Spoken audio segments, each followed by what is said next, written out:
know that you didn't come to have a drink with me, so why don't you level? I'd be careful if I were you. You don't know who I am. I don't care who you are. I have a job to do. All right, looking for something new to watch in 2020 like myself? Well, Messiah has just dropped on Netflix. It's the story of a skeptical CIA officer investigating a charismatic man who sparks a spiritual movement and stirs political unrest. And that skeptical CIA officer I mentioned, and you see right there, is played by Michelle Monaghan, who joins us this morning. Good morning. How are you?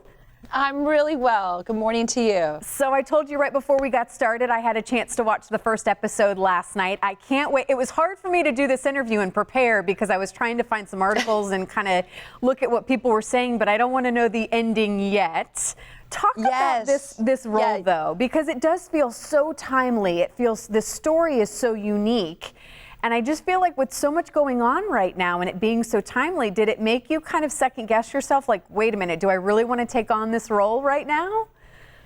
That was one of the important drivers for it. In fact, you know, I've never been a part of a project that had such a global, such a large global scope.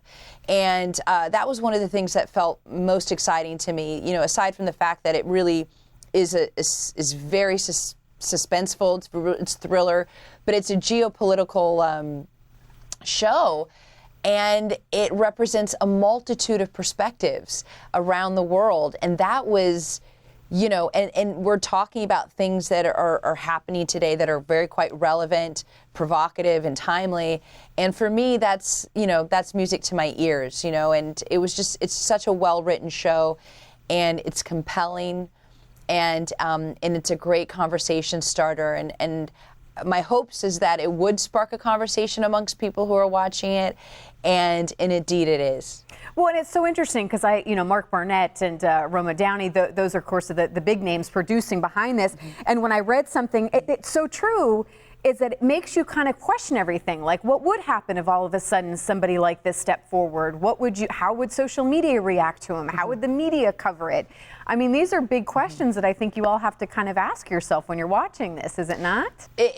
Absolutely, you know, and there are questions that I'm still asking myself personally, you know, certainly from my character's perspective, you know, she's very dogmatic. She's a CIA agent. Her life, you know, she's compelled to find out the truth of this man, and she's very sure that he's a con man. Whereas, you know, there are the other characters in the show. It's a very ensemble cast, you know, very international cast that have different belief systems, and it really holds a mirror to your own life. It doesn't subscribe to, you know, to be biased in any way with any one belief system.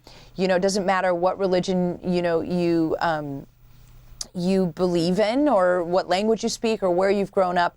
It really holds a mirror to who you are and what you're projecting into the world and the impact that you have, and for better or for worse.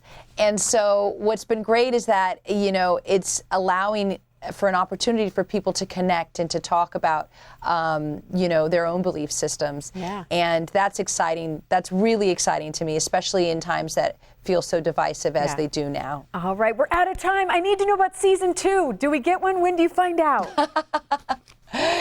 You know what? We'll fingers crossed. Okay. You know, the response so far has been incredible, and it's definitely, you know, a show and a conversation that I think is really important, as you said, and I do hope it continues. I hope so too. Thank you so much. Always such a treat to talk with you. We appreciate it. Thank you, Carly.